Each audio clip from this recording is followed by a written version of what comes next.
we're at Silent Sam today because we got word that neo-Confederate white supremacy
Let's see.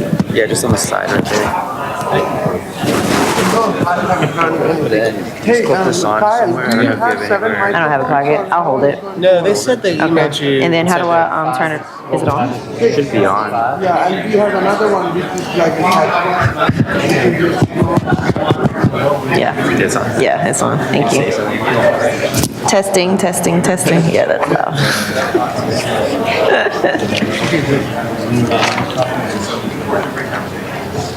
the one.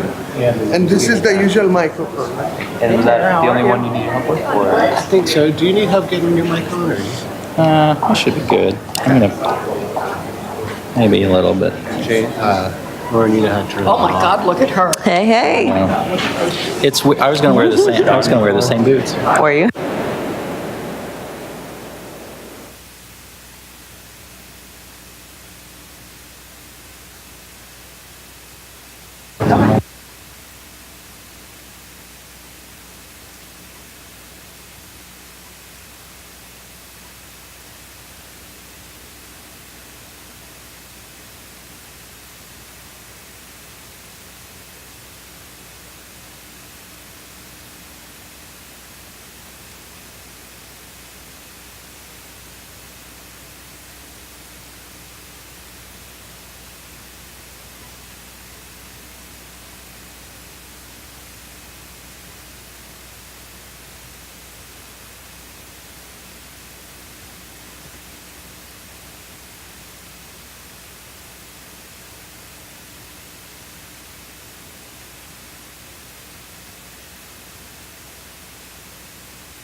Or after some cases, going quiet. Yes. So it's interesting to see that. So anyway, but he mentioned that. So thanks again. And good luck. Enjoy it. Say it like it is.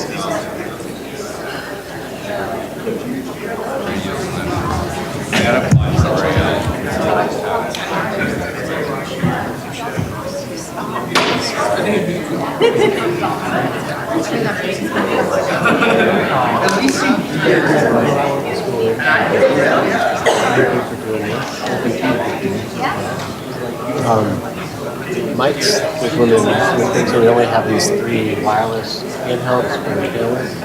So you guys can just kind of pass them around, and when the dean or Deb or anybody needs to talk from a class standpoint, they'll probably just probably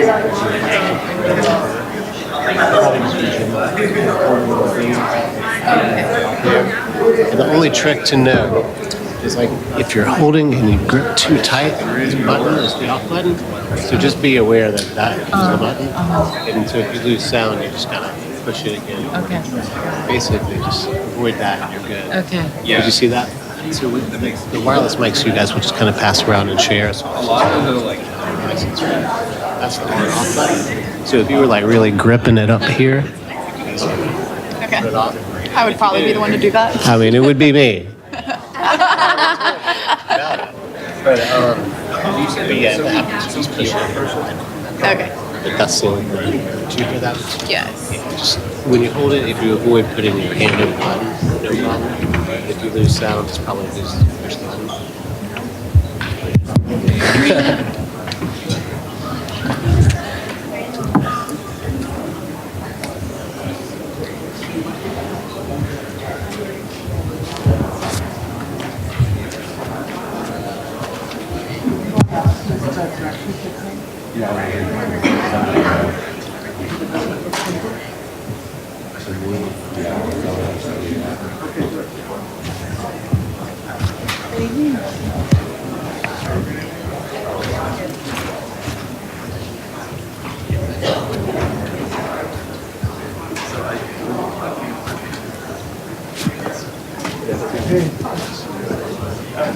I'm gonna wait for one of my friends to just come in.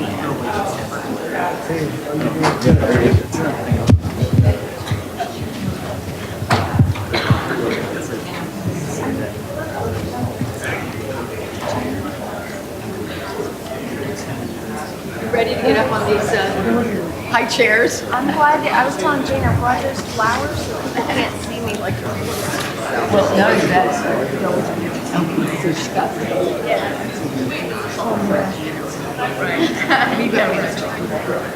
So let's walk. I'm big.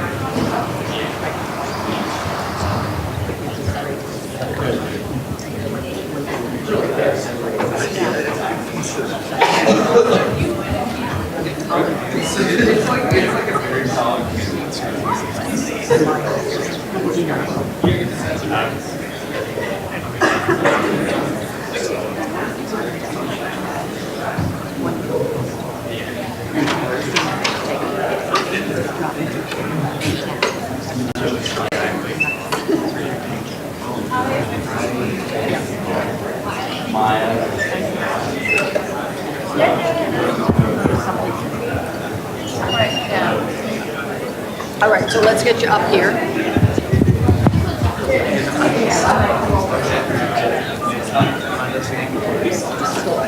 I just try to this and then I'll bring you. Okay, let's get them up there. Yeah.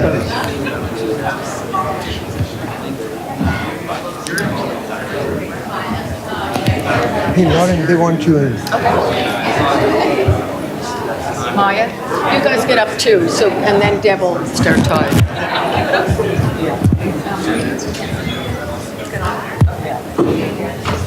You're here.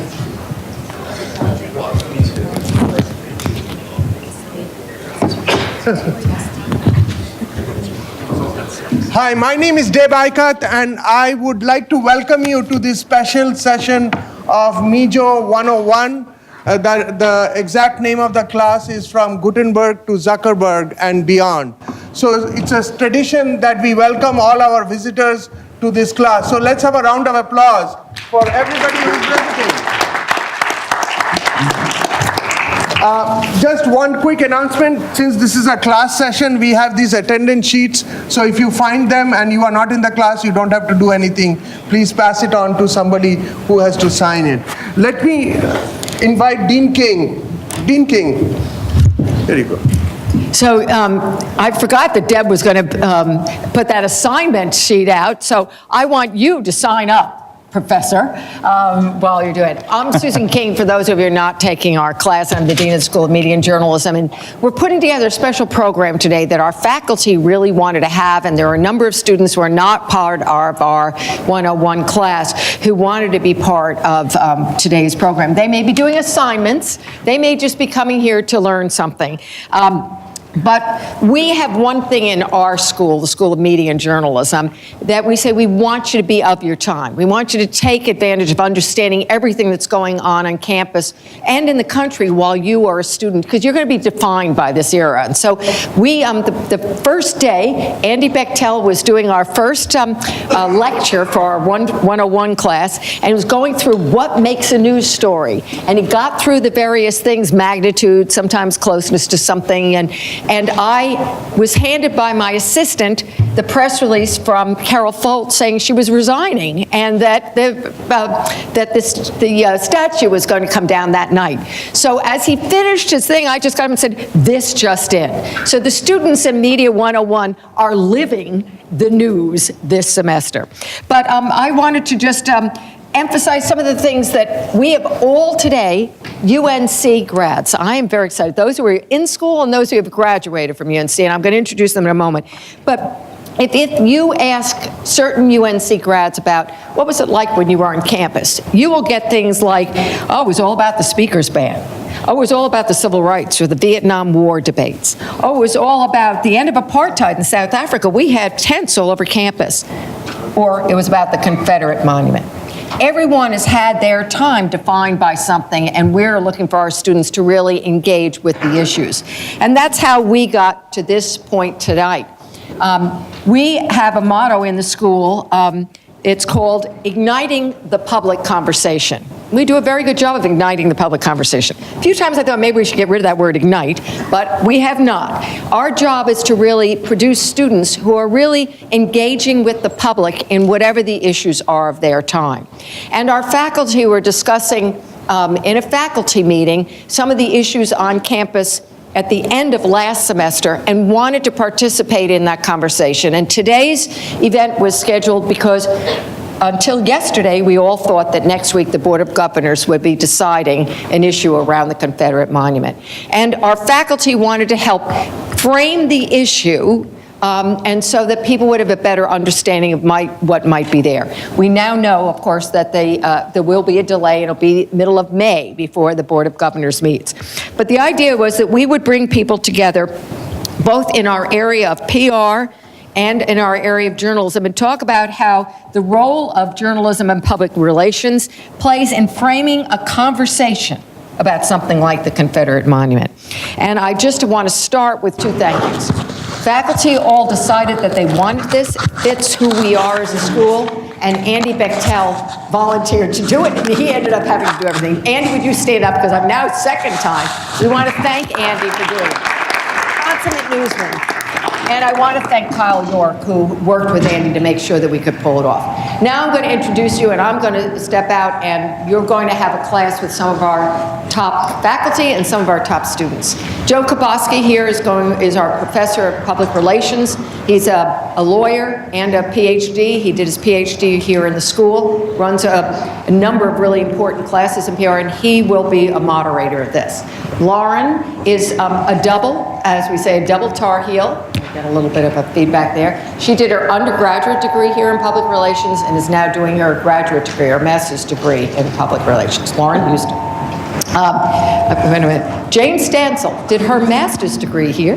She has covered everything for the NO and probably knows more than she's even written about, but has just taken a buyout from the NO, and we're all crying because everyone I know who wants to know what's going on campus reads her material at the NO. But she will have a big future she will announce soon. Mystery, I've got to get your whole name, because you and I have not been in class together, and then I have to get my glasses on. Mystery is part of our documentary unit that produced a half-hour documentary called Silencing Sam, and it's Bonds, Mystery Bonds, and you're graduating in May. And the night that they debuted that program, it was dark in the auditorium, and I could not see her face, but I knew her personality. You were very strong, your voice is strong. Beth Keith is at that end. Beth is a class of 02 here at UNC, and she's the #2 person in UNC's communication department. And in our class, Joel Kern was here a couple of weeks ago. So Beth is representing the university and how you shape that conversation. Also with us is Courtney Stanton, who is you were the, she was the impact producer for Silencing Sam and is part of our visual communication area and sees her role as an activist in building the conversation on campus. And Maya is our university DTH editor. So she's the one who has led some of the coverage around all the issues on campus this year. And as I told her, this morning's N&O credits the DTH with breaking the story about the Board of Governors change. And so in the journalism business, you always like to be quoted in some other institution. So I am proud to say everyone here is a UNC person. I'm proud to say they're all well educated. And I'm very proud of our faculty for being willing to engage in this debate. And so my class knows what we're usually doing. Those of you who are enjoying meeting with us today, you are going to be part of this class. And Joe, the pressure is on you. Take it away. All right, let's have a conversation. So thank you, Susan. Thank you, Andy, for organizing this today again. So we know in the audience, right, we have a 101 class here, but then this is also a great public discussion for us all here at UNC. So our goal today, our focus of the panel, as Susan said, is to talk about difficult issues like this, but especially from what our professional norms are, maybe what they should be, what it's like to work with each other, be that a professional journalist, a professional PR pro, a student, an activist, and that kind of intersection. So with that, we gave you broad intros, but I want to just go across kind of the panel a little bit and tell us about your involvement in particular just with the Silent Sam and Confederate Monument story, but also Jane, I'll start with you. I know you've been covering the education beat, university issues even far beyond this, so feel free to also talk a little bit about just other similar experiences that even got you up to this point. Okay, hi everyone. Until last week, I was a reporter at the News and Observer. I've been there 30 years. About 20 of those years, I covered higher ed. And I feel like the last year is all Silent Sam, nothing else. I looked, just out of curiosity, I went and did a Nexus search of my byline in Silent Sam, and I thought I'd find maybe 60 stories over the last year or so. And I found 126 total. So that gives you an idea of what I did. And, it was just like everything from going to the protests to covering board meetings where decisions were being made, covering faculty meetings, just hanging out on campus, talking to people, and learning about, what is really a very complex issue. Great. So, Mystery, you're next. So I mean, if you could also, whether it was from a student perspective, or especially also, from the documentary perspective, but organizing on campus, tell us a little bit about that. So my name is Mystery Bonds. I was one of the 6 Black female organizers that was covered in the Silent Sam documentary. I consider myself an artivist, so somebody who likes to look at the intersection between art and activism and help people to find their way in the movement. And I'm also a Black student on this campus, so anything concerning Silent Sam has heavily affected me as a student here at UNC. Great. And we'll come back and break that down a little bit later too. So, Maya. Yeah, so my coverage began I guess almost 2 years ago now with the August 2017 protests. That was my first experience with covering Silent Sam. And then that was when I was a university assistant editor. And so this year it's obviously escalated. Started the year off, it was our first official day of work at the Daily Tar Heel with covering the protests where the monument was toppled. And in addition to doing some reporting, as an editor, it's my job to oversee our coverage, assign reporters. And while I'm also, learning a lot about covering an issue that I do not by any means have the answers for, I'm also, my job is to teach other reporters who join the Daily Tar Heel and try to teach them how to handle this issue as well. Great. Hey y'all, Courtney Staten. So I think my involvement with Silent Sam is also a little bit twofold, kind of like how Mysteries was, or it is. So first off, I was co-president of the Campus Y last year. How many of y'all know what the Campus Y is? How many don't know? Cool. All right. So the Campus Y is called the Hub for Social Justice on Campus. Is a building and an organization, basically the largest amount of students who say they want to be interested in social justice. And so that was what I was co-president of. And on the other side of that, I'm also a documentary filmmaker. And so I'm one of the lead producers, one of two lead producers. My other one is here right now, Jeremiah. And impact producers for the Silent Sam documentary, looking at the Confederate monument, Silent Sam, and the silencing of student activism that happened in last year's student movement.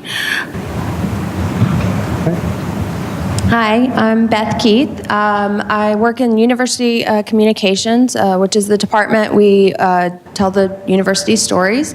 I specifically oversee media relations issues, content, social media, and creative. Specifically for this issue, my team responds to any of the high interest events that we've had, and we also work with leadership to put out their messages for updates or decisions. Okay, great.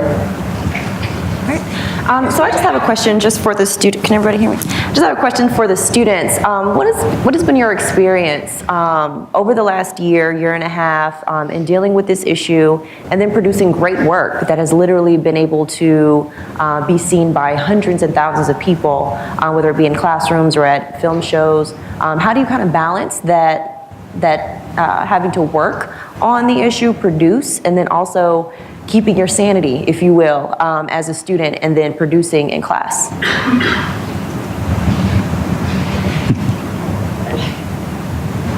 So that's been a very big challenge for me as a student, especially in the beginning of the year. I was putting a lot of pressure on myself and felt like I was falling short in a lot of areas, whether that was, missing a meeting or feeling like we left something out of the story or, wondering if we told the full story, which is always, a big discussion in our newsroom.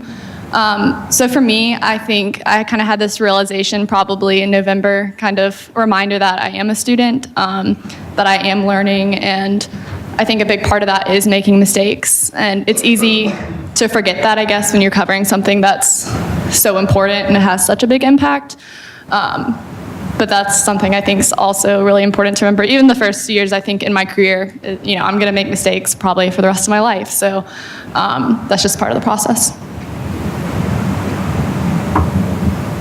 I think balancing activism or just minority issues and schoolwork is always something that a student of color has to do when they come to UNC. And I think that's something that really affected me, especially, coming onto campus and you take the tour, but you never really notice what Silent Sam is. And so in these past 2 years, one of the number one things that we wanted to do with documentary, I was also on the board of Black Congress and Campus Y at the time, was crafting the messaging around it. Trying to cross this empathy bridge, if you will, of telling people why this is a huge misstep when it comes to representing UNC, especially to students of color, and why we shouldn't have this monument on campus.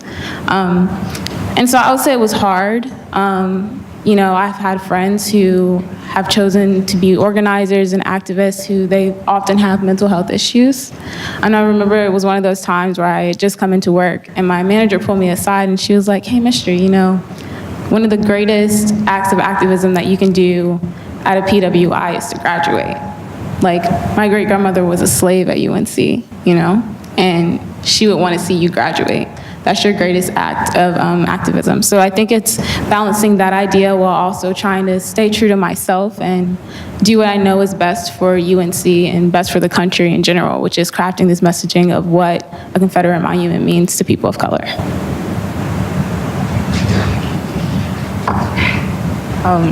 I would also echo what Mystery said, and also it's kind of interesting being a student who's affected, and then trying to organize and then seeing the work that you're doing being misconstrued oftentimes, or if not misconstrued, not told fully in a way where people can really appreciate the work that students are doing on campus. And so I think for us, the way to, or for me, the way to sort of try to find balance in that and to reconcile with the pain that was causing me specifically was to take charge and document the side that wasn't getting enough of a voice. And so, like, I mean, I would say, like, it's interesting that you ask about balance because I feel like I haven't found it yet. And part of that is because these issues still continue. And the issues of trying to figure out how to effectively cover a community that has historically not been covered in full, that issue also still continues. Right.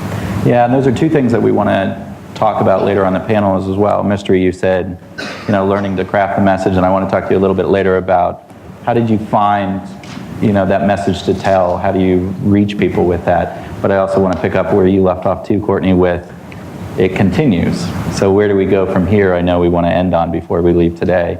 I want to talk a little bit about what our professional roles are within this space. So as a journalist, Jane, Maya, what do you view your role is in covering these kinds of stories?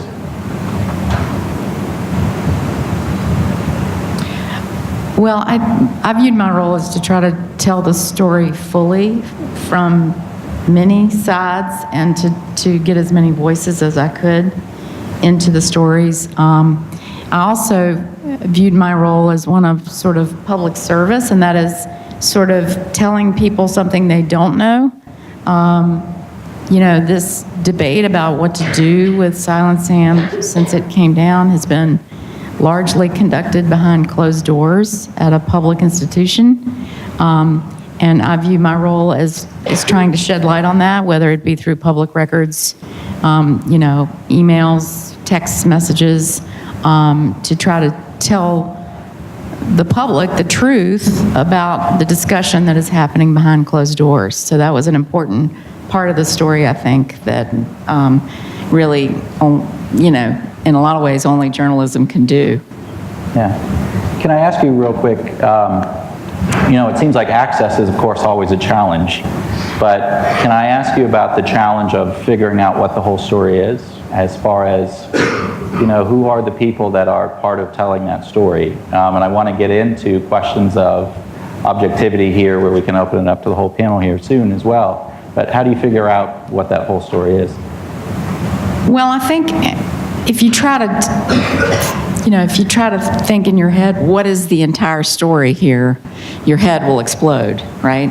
I mean, it's a million stories, right? It's about politics, it's about racism, it's about history, it's about laws, it's about activism, it's about generation gaps. It's about lots and lots of things. So I would try to approach each story with what am I going to say with this? What is this story going to tell? Yeah. And Maya, if you can maybe speak to that too, as far as just what you've learned in the process of what it means to be a reporter. Yeah, I echo everything Jane said. Mystery and I were talking a little bit before the panel, and I said I don't have all the answers because this is such a hard thing to cover, and being a white person, like, I don't always, sometimes I have to take a step back and say, okay, like, I don't have the full perspective on this. And I think that's really important in telling the full story. Me and myself, I'm not going to be able to tell the full story just by myself. That's why it's so important to open the conversation up in a newsroom to multiple people. And that's one of the biggest issues at the Daily Tar Heel is that it is a very white institution. And that's why it's so important to have diversity in a newsroom so that you can open up those conversations and make sure you're gaining that valuable perspective so that you can, tell the story to your best potential. So that's something I think that has been a big challenge for me this year. That's an excellent point on diversity in the newsroom. I think that's something that the School of Media and Journalism strives to have within our organizations, our classrooms, and then ultimately in our careers. Beth, I'd love to hear from you as well. What's been your perspective in dealing with this issue? And as a university representative, what has been some of the challenges that you faced? One thing I would add to what Maya said is I agree that we should have diversity in any room. So the newsroom is very important, but any room that I've been in my previous role, up until now, it's always good to have diverse perspectives, even when, from the communication side, crafting a message to have a fuller perspective, not every perspective, but a fuller one. My perspective as a communicator from the university, our department really focuses on getting information to journalists so that they can do their job. And we work really hard at that, especially during the events, making sure that they can then have real-time information as soon as we get it, and then communicating public safety and making sure that the Fuller campus is aware of what's going on. And then really a difficult one is communicating updates when we have it, when we're aware of it, communicating that to the campus and beyond, or decisions that's been made by leadership. So I want to ask you, following up on that, you hear a lot probably in your office about all kinds of things, but especially this discussion. You're hearing from students, you're hearing from staff, faculty, alums. We're a state institution. You're hearing from people, right, that might be legislators or people that maybe didn't go to the university but are residents of the state. So I want to ask you, how do you listen? How do you learn? And then how do you actually make decisions from an organizational standpoint, knowing that there are all of those different viewpoints that are funneling into your office? I think that's, I would say that's the biggest challenge. There are so many points of view on this, and there's not one way to listen. So you can hear the conversations that are happening on social media. You can come and talk to students. We certainly have not just, my department doesn't go out and speak with people, but our communications are informed by what the chancellor's office is hearing, what the provost is hearing, what deans are hearing, and what student affairs is hearing. So even when there's not a formal town hall with a leadership person who's speaking, we're getting a lot of information from across campus, from perspectives from smaller groups, and then really trying to weigh that. And the challenge is that there are sometimes decisions or very bureaucratic updates that need to be given on a very emotional issue. And we recognize that as communicators and do our best to try to acknowledge that. We don't always succeed, but we do try to do that when we're crafting it on our side. Yeah, great. Now I want to go back to the role of documentary in something like this. I know both of you, were involved in this documentary, and I know some of your peers in the room were as well. So how do you come about determining that a documentary might be a successful tool to be able to communicate, some of that story and some of those viewpoints that you want to get across? And what was your goal with the documentary itself?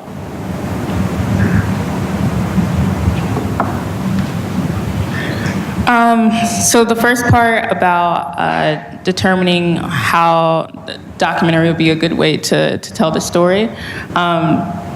So a little bit of background. So I mentioned the campus why mainly because, literally it is the way that I've been kind of injected into the movement. And the interesting thing about being in that position is that I heard a lot about stories that were happening across campus with the selective enforcement of content neutral policies, with the campus wise banners being taken down when they were political and then not being taken down when they were apolitical, and could link that to the same stories of selective enforcement of content neutral policy being used with the Silent Sam sit-in sort of being disrupted and them not being able to have their picnic benches and things out.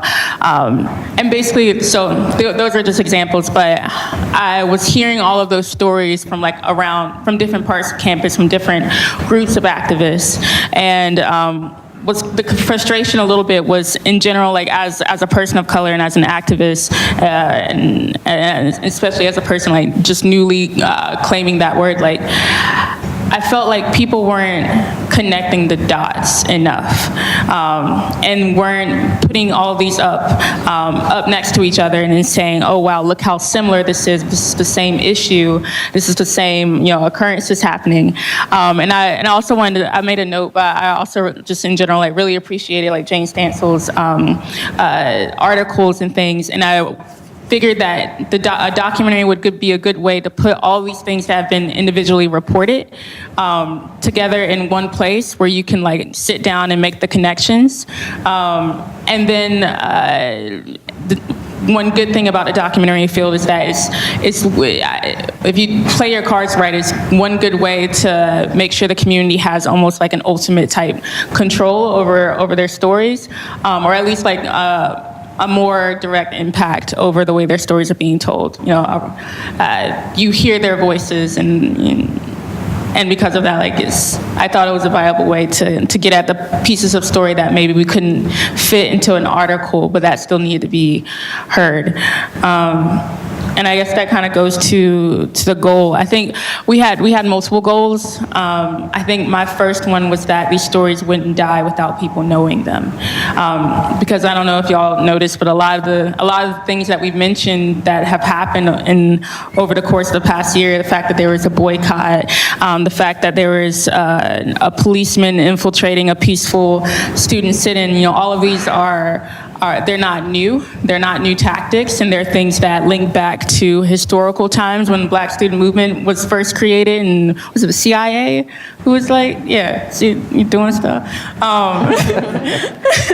These are historical things, and on a personal level, I wanted to make sure that if we could have these stories preserved, that people who after us are engaging in sort of the same kind of activities, getting the same type of pushback, getting the same sort of messages, that one, they wouldn't think that they were alone, and that two, they could look at our tactics and then judge on what was good or bad and what they should now appropriate for their own movements.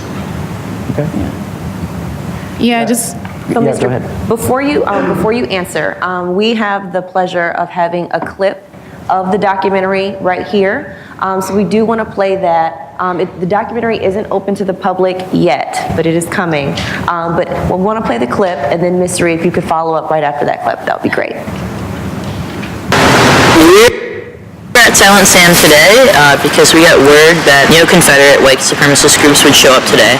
And we wanted to stand out here to show these groups that they're not welcome on our campus, that their revisionist history is not welcome here, and that we will continue to be here until the Silent Sam comes down. So right now we're heading to South Building to bring this to Chancellor Fulp. What a lot of times the university proposes is having some context around Silent Sam.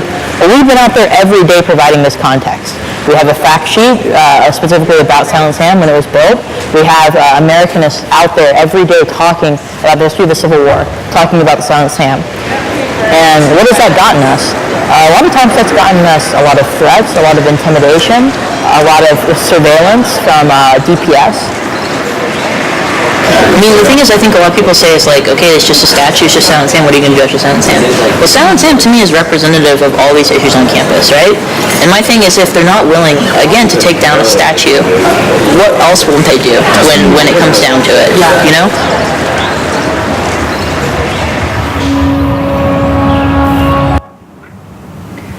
So to follow up with that, Mystery, what were some of the messages and the key themes, and ultimately the goals that you had with this documentary?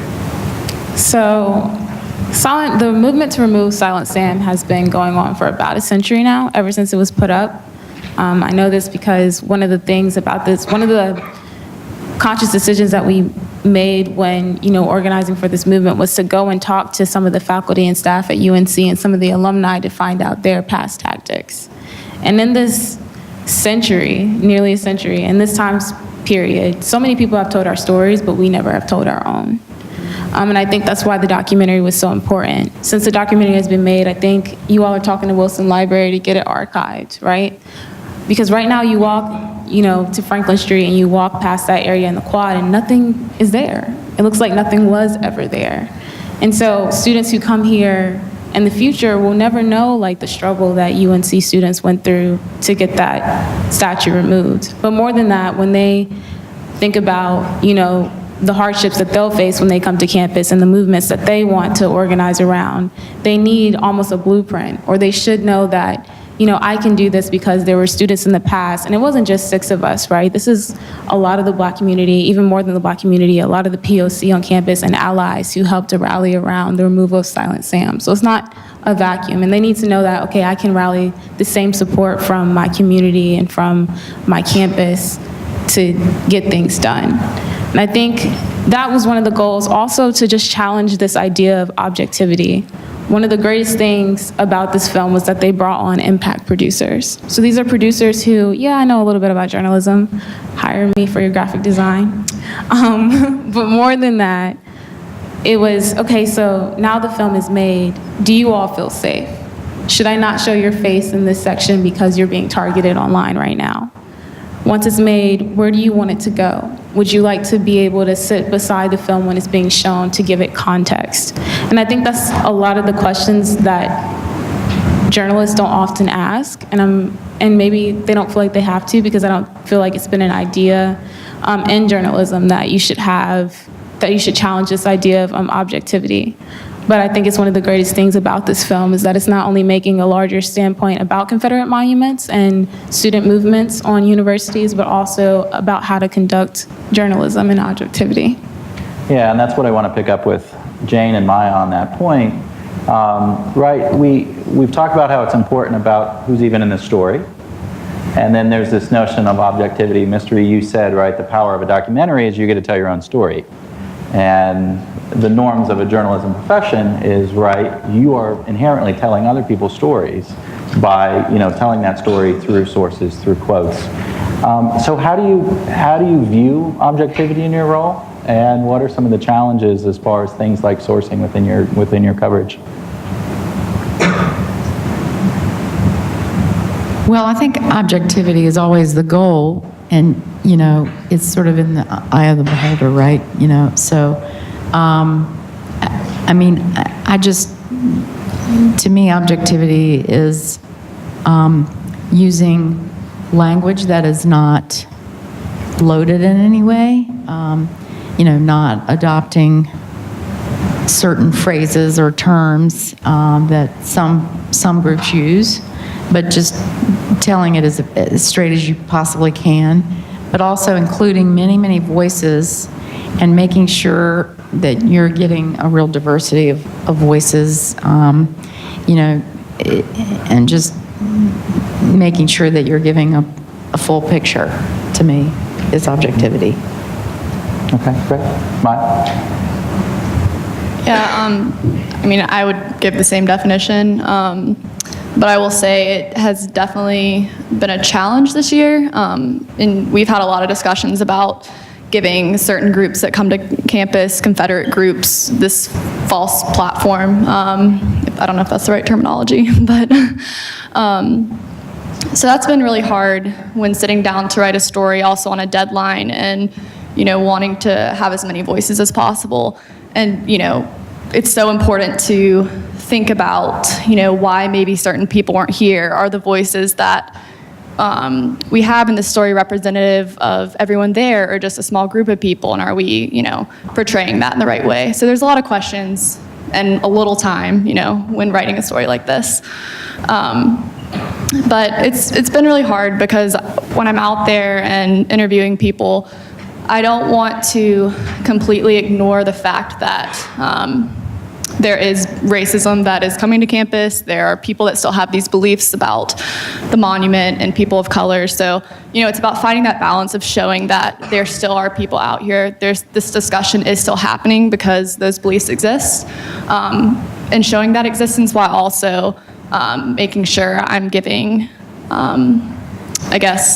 enough room for people that need their voices heard as well. Yeah, can you give it kind of the last follow-up on that for either one of you? We see it even beyond issues like this. We talk about it a lot in big issues like climate change, and it's the question of, does it have to be a 50-50 split screen?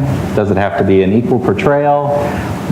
If it's 95-5 in terms of scientists, does that change the formula of where the story is coming from, or that equal portrayal? So can you give, either personal examples of just, even if it's a challenge that you faced, that you still question about how you kind of handle that balance?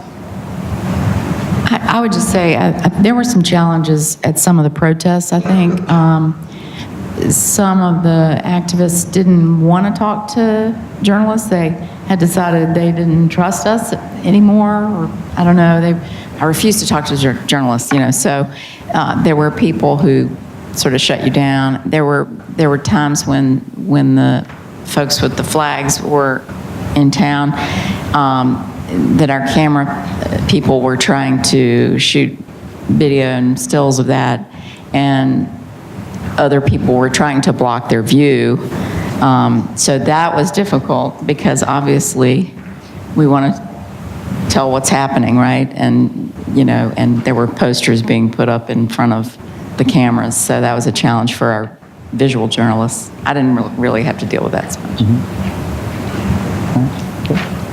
Yeah, and other thoughts on that too, if anybody wants to. Anyone want to pick that up? Yeah. So when thinking about objectivity, I always think about this cartoon that I'm sure a lot of you have seen, where it talks about the difference between justice and equality, right? So there's 3 different people of 3 different heights, and justice is giving them all one stool of the same size, right? But still the shortest person can't see over the fence. Equality is giving everybody the amount of stools they need to be able to see over the fence, right? And so that's a lot of what I think about when I think of objectivity. There are certain groups that have always been given a platform. Their voices are already elevated. We already know what their stance is on certain topics. And so to give a 50-50 split in media and in journalism is already sliding a group whose voices have never been heard when it comes to this topic. And so when I think about objectivity, I think it's not just about the article at hand or the piece of media at hand, but it's also about looking at the larger historical context. Great. She literally took all my notes. Literally. Should have checked it off. But yeah, I'm just gonna uplift what Mystery was saying then.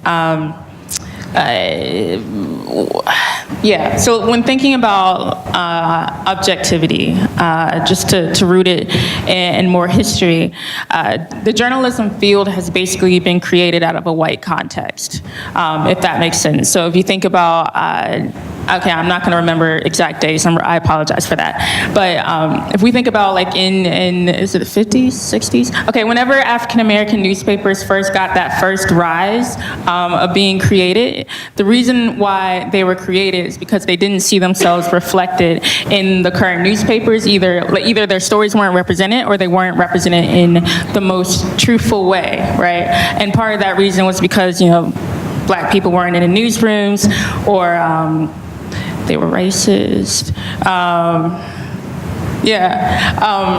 And so like in considering that, like, it's kind of interesting when I think about like the people who first said we're going to make African-American newspapers. One argument that could have been thrown out at them could have been, oh, but you're not objective because you're coming from that community. And in fact, like if you look at some of their writings, like they would, I forgot it, there's a quote, but they would basically like say like we're making stuff from our community, we're going to use the words us because it's about us, and people haven't written about us in the right way, right?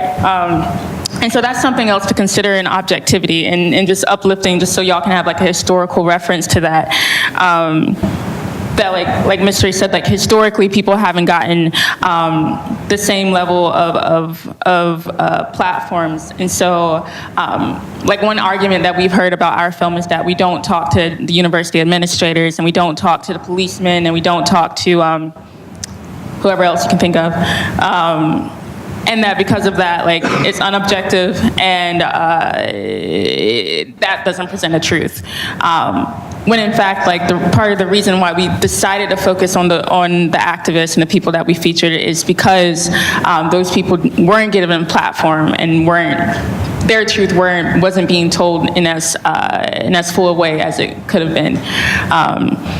So I guess my point in going back is that, number one, I don't think there is any true level of objectivity. And when thinking about a goal of objectivity, I think we have to think in a more universal way, not just for one article, but for the grander scheme of what's, who's being able to be heard from. And then once again, like as journalists, like Jane, you mentioned, like you see your role as a public servant. I also kind of feel like journalists are the same thing. I also consider myself a journalist too. I know there's like I'm a journalist. But I also believe that the reason why we write articles and do take pictures and all that other stuff is sort of in the same vein of a weatherman. You know, I don't think a weatherman just tells the weather just so you can just know, oh, it's 60 degrees outside. I think it's more so like so we can read that article and then know this is the thing we need to go put on we don't put on a coat for 60 degrees. Well, we need to go like adjust ourselves according to that 60 degrees. We need to adjust ourselves according to the fact that the campus, I can talk about the banners, but according to the fact that like we have no more chancellor, we have an interim right now, or because there's a selective enforcement of content neutral policies that we need to adjust because of that, you know? Does that make sense? Okay. Okay, we got some thumbs up. We'll get to, we're minutes away from a Q&A because we talked about one of the most important things of having an open conversation is that we literally get to have an open conversation so that you all can ask, beyond Lauren and I. We'll dovetail to a kind of a closing question here in a minute. Beth, I want to ask you one question or two before then as far as, what do you think some of the biggest takeaways that you've learned from your current role in the office have been? And then also, what's the intersection of communications and then kind of community relations as far as how do you maintain or build those relationships? And what's the intersection with what does that mean just in terms of the outgoing communication?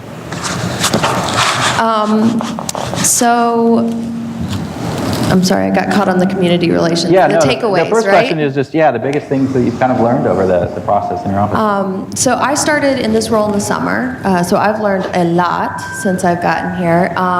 And one of the things that our team, just tactically, our team works on the rapid response if something happens. So if we have an event here on campus, on August 20th, we had a few people who were staffing and we were taken by surprise when the statue came down. And we quickly worked on, messaging and things like that came after. And as we, went into the fall, we worked with public safety to communicate to the campus before an event, during an event with journalists, and then after the event. And there was a lot of lessons learned there. How we staff people. We had people on site who could communicate with Jane and the DTH. Is that something that needs to be done or not? Pulling them back, putting them out there. So a lot of tactical things like that. But takeaways in a more broad sense, I think there's a lot of complexity that the university faces that sometimes it can't talk about or it needs to talk about in a better way. So the way of an example would be allowing people to come to our campus. We don't permit them or give out permission to come. Like, we're an open campus and we have to have them here because of free speech rules and the First Amendment. So then we have to navigate and use best practices on how we keep everyone safe. And if there's two sides to that, how do we keep both sides safe? And that really is our priority. We're not granting permission or anything like that. And we may not agree with those people who are coming who are not members of our campus, as Jane said, the flag waivers, but we have to have them here as an open campus. Community relations, that's actually something that is evolving for us. I think that we have a community relations person, but that's always been focused on the town and gown and communications. And we work with student affairs and a lot of the smaller faculty groups and things like that for the campus relations.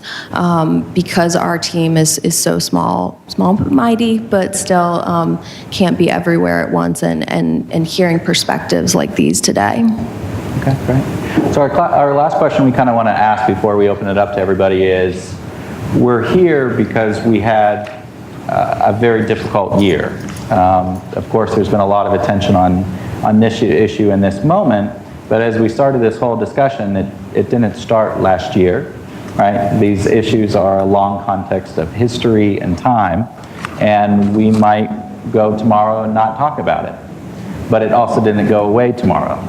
So what's the role of journalism in between, right, kind of the peaks of these discussion points, and what's the role of your office, whether it's those community relations or whether it's those communications, in these times between kind of these peak moments where we process ongoing history?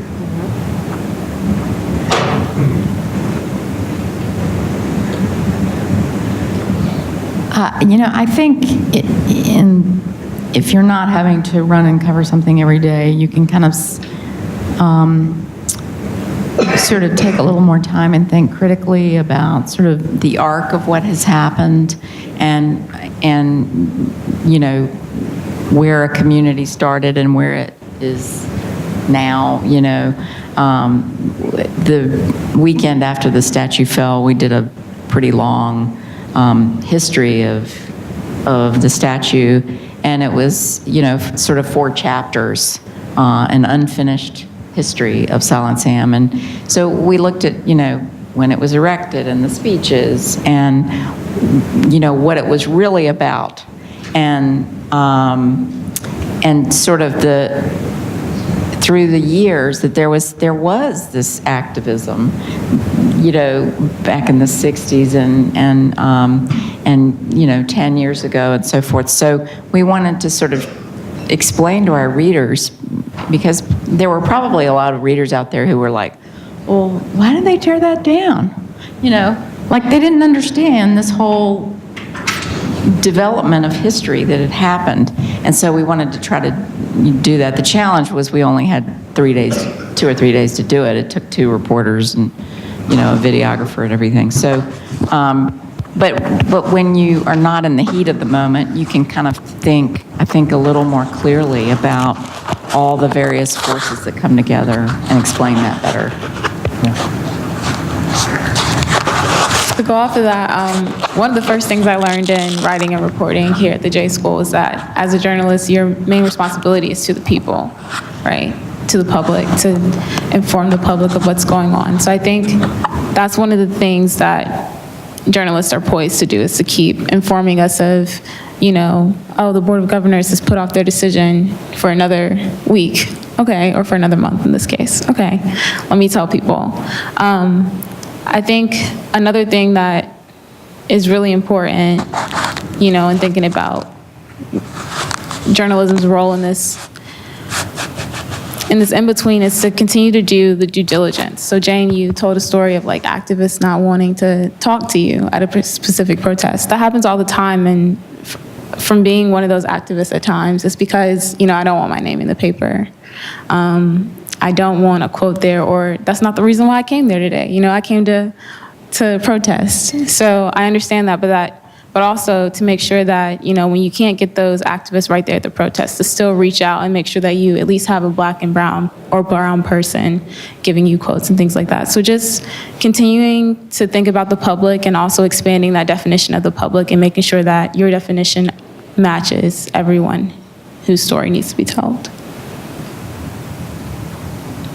Yeah, so we've talked a lot about telling the full story, and at the core of journalism is people, and that's, it's incredibly important to talk to people on all sides of the story to get that full story. But this year, a lot of reporting, and I'm sure Jane can talk about this too, has been based on statements and documents and social media, which has been really challenging not to get to have those conversations. So I guess my fear is that, like my generation of journalists, that we're going to become accustomed to reporting behind a computer screen and basing things on emails and accepting a statement instead of trying to get that interview with a leader who is really important to talk to.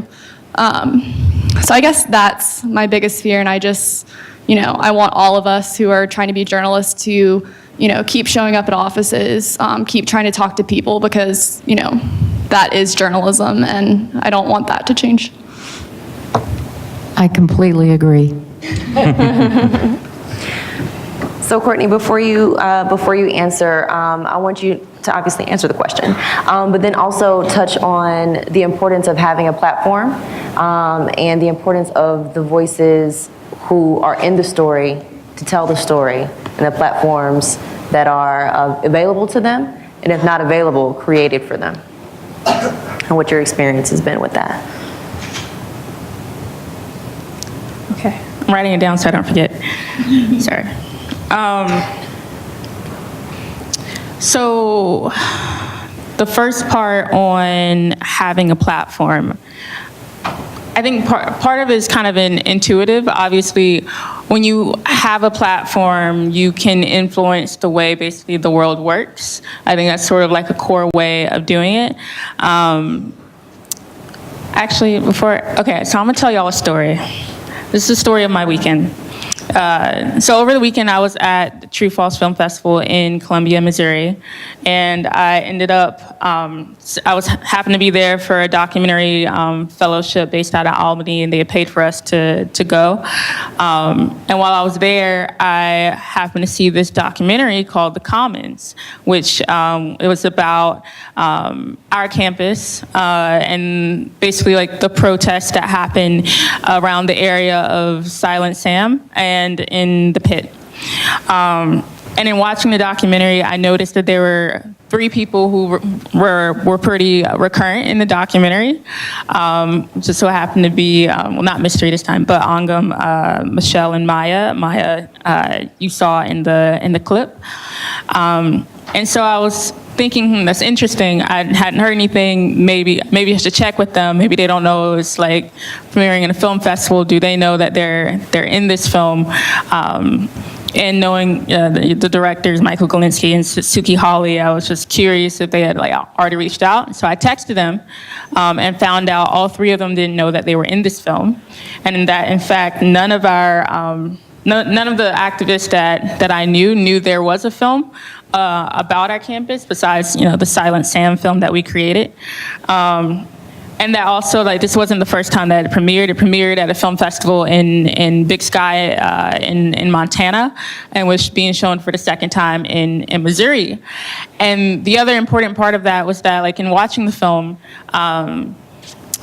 in focusing just on our protest, for me, I was thinking, oh, okay, so we don't get the full context of our movement. A lot of times student activists are looked at as if we're not organizing, that we're complaining, that we're not trying to have these one-on-one conversations, and that's basically used as a way to dehumanize our movements, basically. And that's something that's recurrent across history. And so that was the same thing that I kind of saw. And so now, I guess, like, moving away from just the Commons,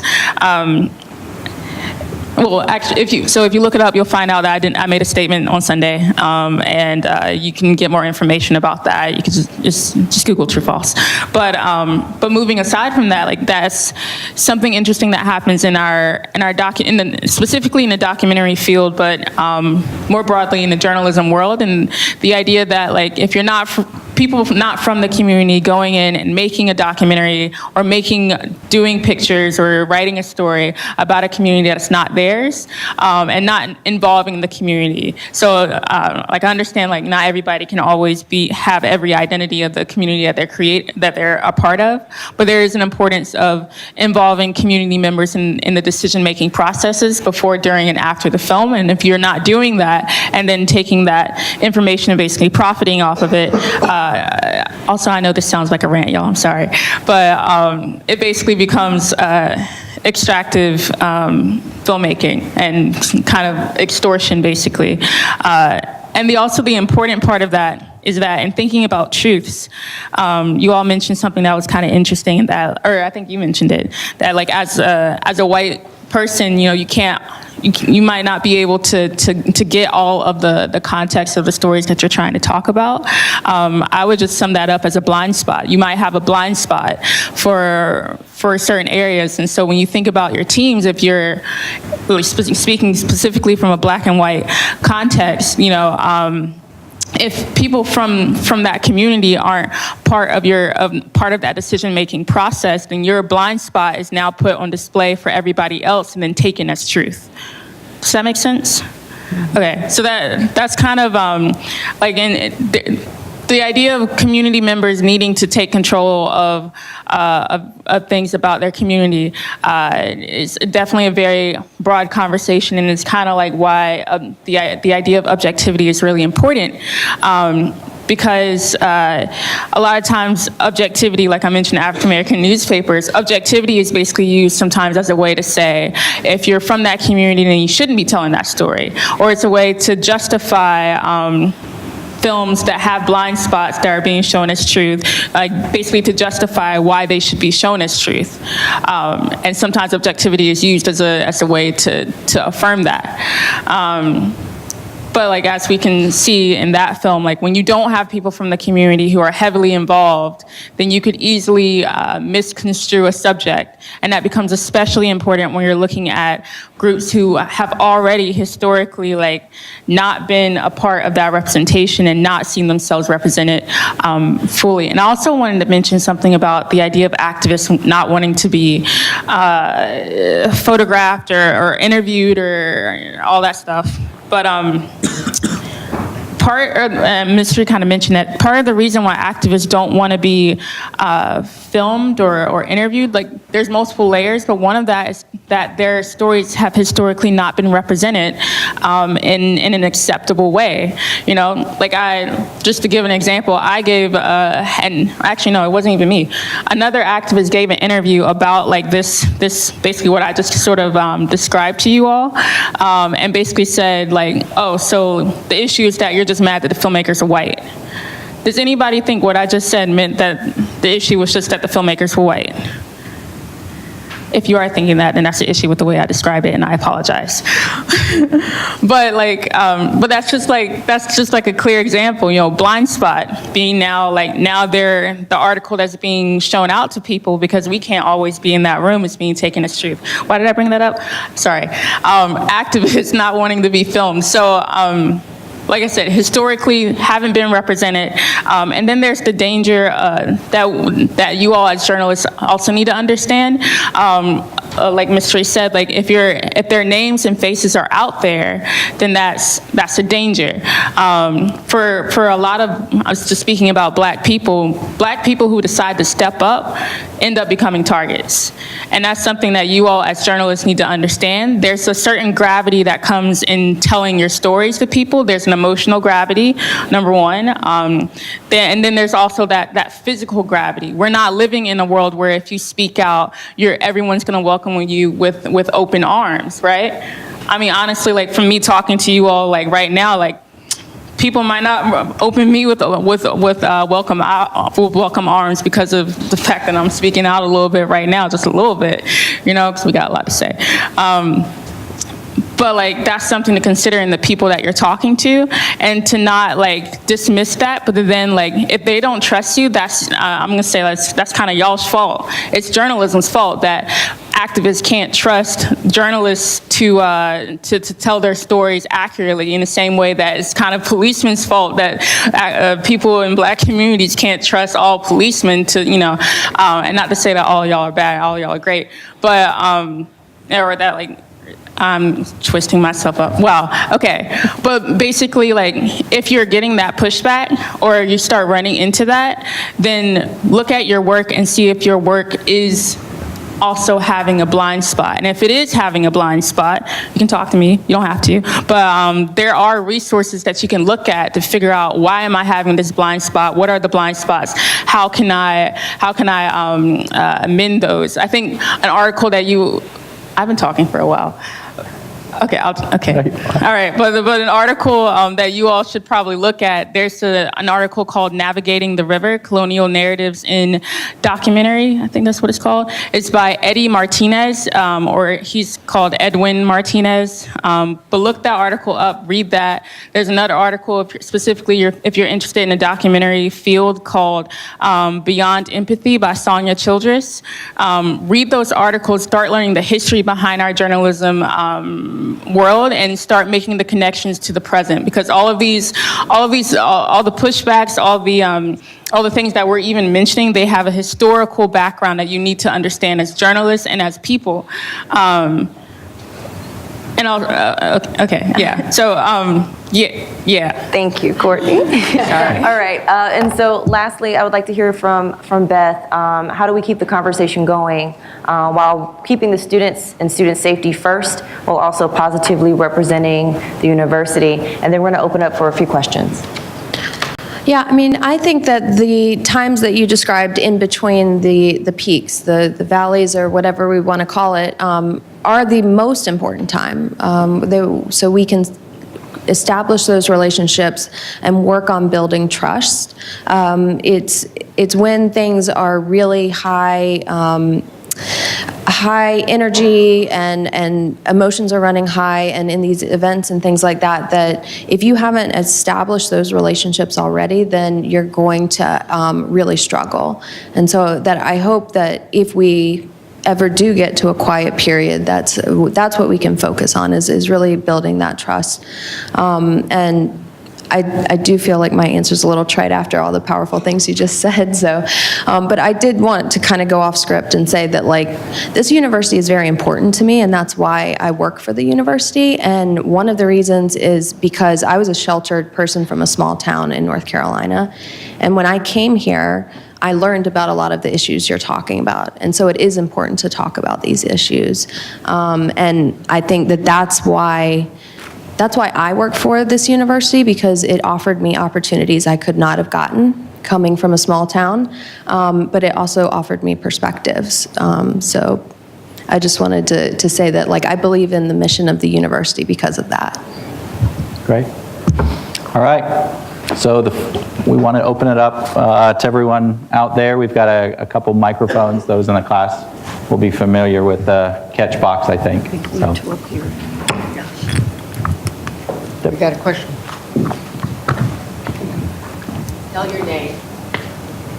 Hi, my name is Yanan Sun, and there's a word called colorblind racism. It's a notion that there's no longer structural or social racism. All the racism now are individual problem, and I think this is kind of the source of why the debate of Silent Sam came, because some people just might saying it's just a monument, but others people might think it represent like slavery and all the history. So my question is, how do you think the journalism can like influence people's notions, especially when the notion is like sometimes extremely biased?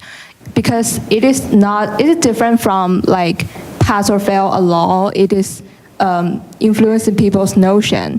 It sounds like a quite difficult and subliminal process. Thank you. So, especially like concerning Silent Sam, to say it is just a monument is untrue. And I think Jane brought up a really interesting point when she talked about the speech that was read when the monument was erected.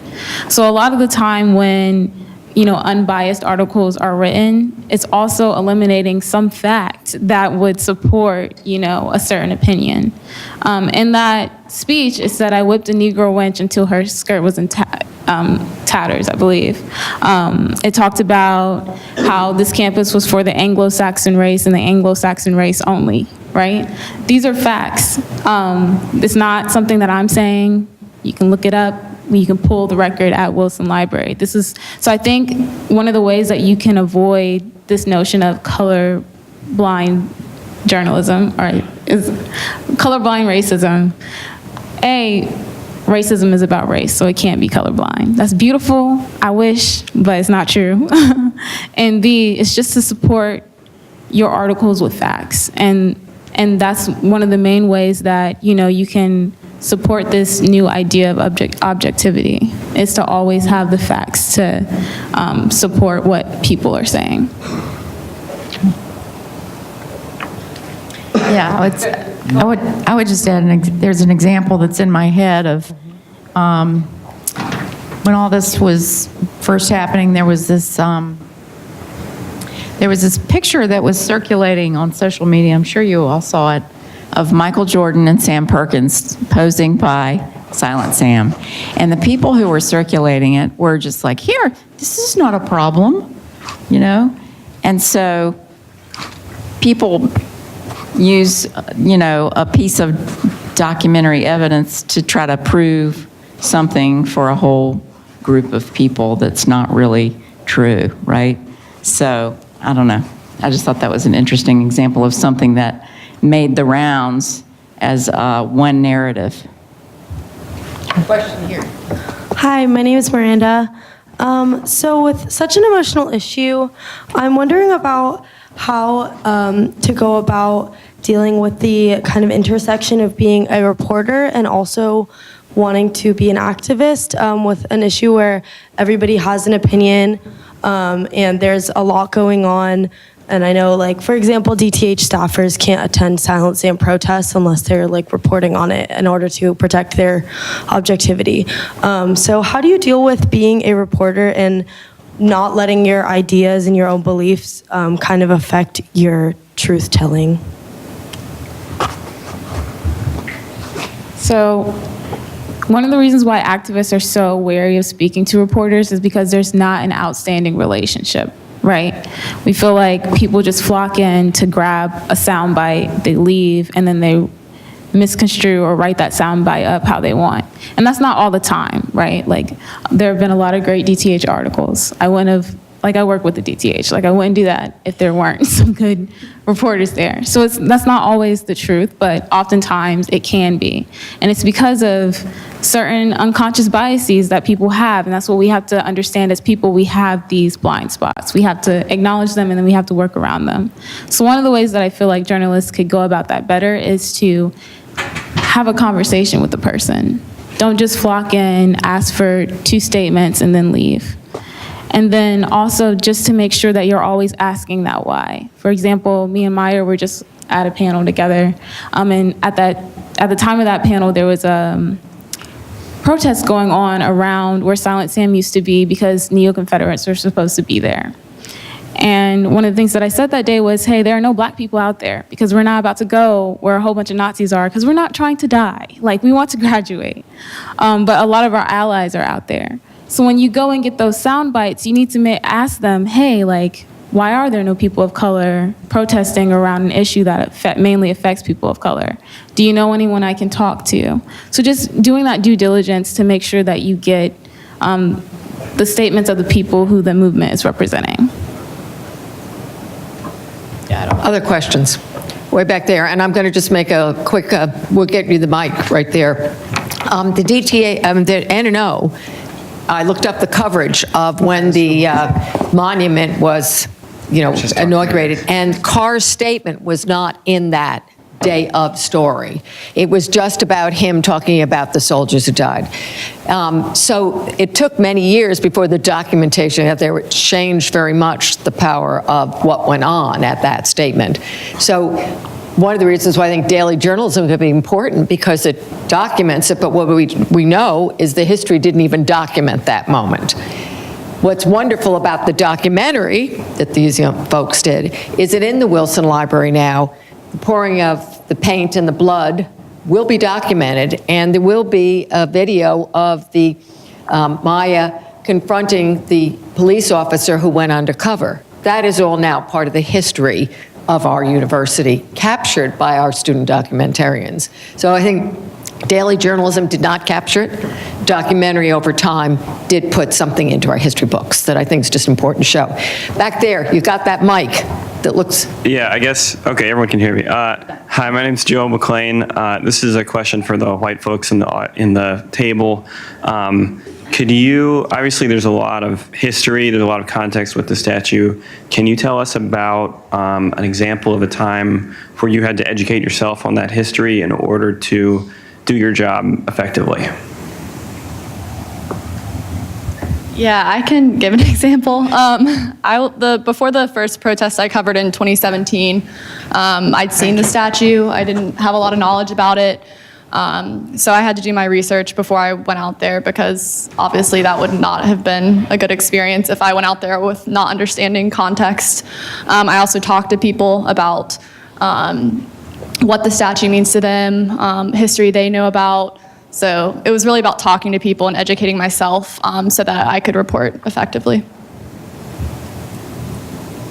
Jane? Yeah, I guess I'd go back to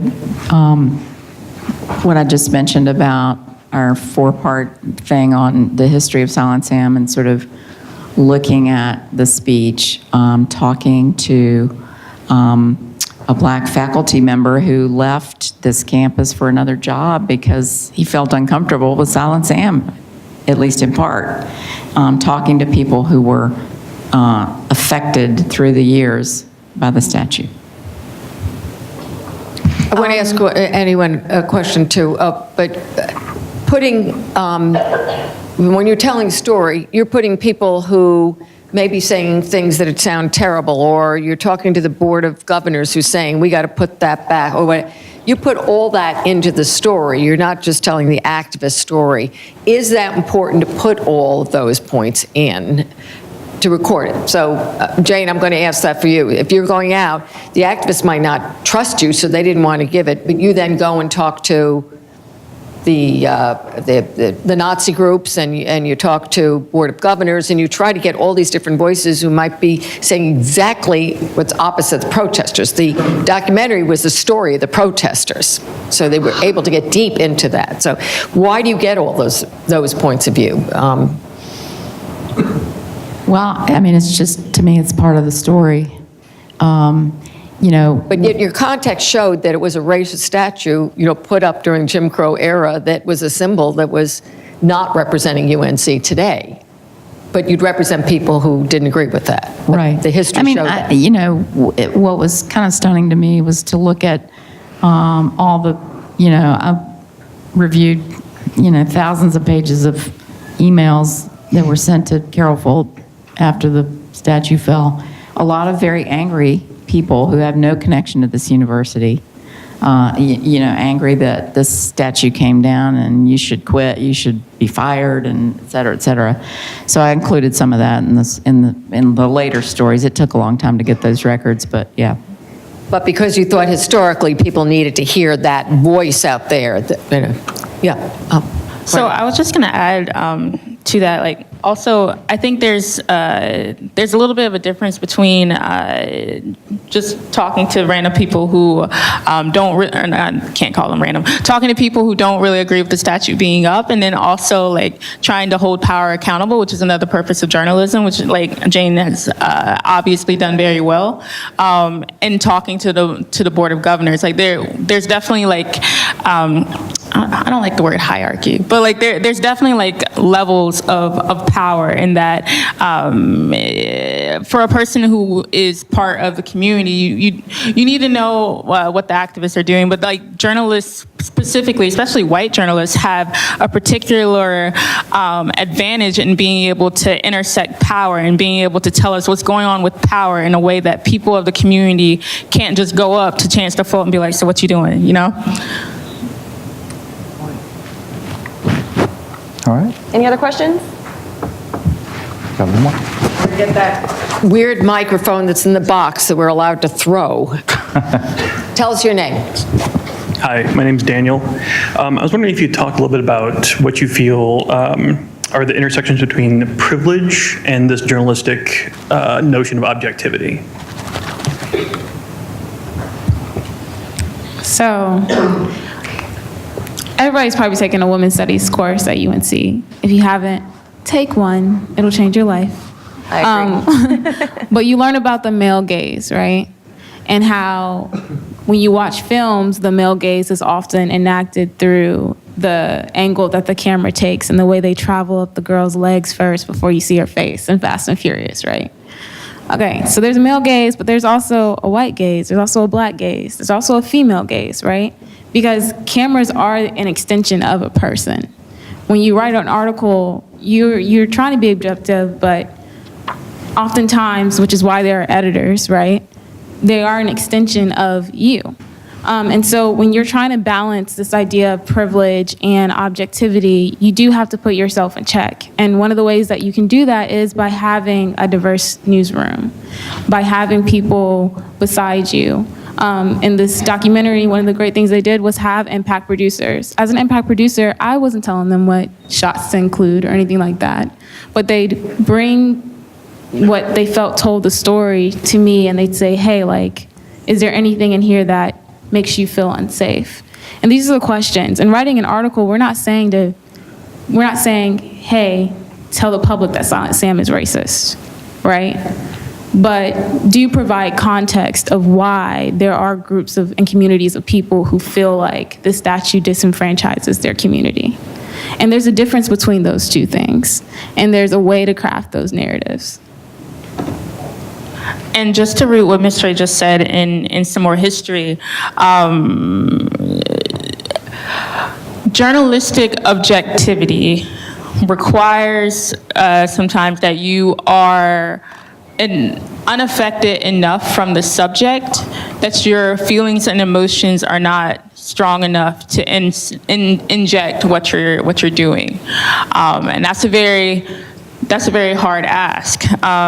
And thinking about, like, historically, who's been able to do that, who's been able to uphold objectivity, it's been white people who it's been white people who are not from the community that they're documenting. So if we think about like the beginnings of photography, for example, there's photographs that you can see of actually, I'm going to think about National Geographic. There's photographs of people, especially people from the continent of Africa, that are basically exoticizing the people there. And technically, like, those are objective, or maybe not there, but those are done in the spirit of objectivity, right? Even though they're exoticizing the people from the continent of Africa, even though they're creating a perception or reinforcing a perception of those people as strange that further contributes to marginalization, they're done in the spirit of objectivity. And so in thinking about privilege, that's why I said, like, a lot of times, like, objectivity is used as a way to tell Black and brown people you can't insert your feelings, or to tell people who understand the social context or the historical context of a lot of issues that you can't insert your knowledge, you know? You can't, because you know that the statue is, based off of the facts, the statue is racist, or has a racial, or actually has a racist context. Now, like, you're being unobjective by putting in the facts that you already know, you know, or the facts that you can even back up. So, and thinking about, I guess that's why I would like, so many people right now are pushing back on the idea of objectivity, because that idea was created when Black and brown people were not allowed to control their own stories. And not even control is too strong a word. We're not allowed to influence their own stories. We're not allowed to tell people who were telling those stories that those stories did not tell a whole truth. All right. So thank you all for coming today. One of the things we love about the Media and Journalism School is we get to have open and frank discussions like the one we had today, so thanks for coming. But most importantly, I want to thank our panelists for being here. If we can give them all a round of applause.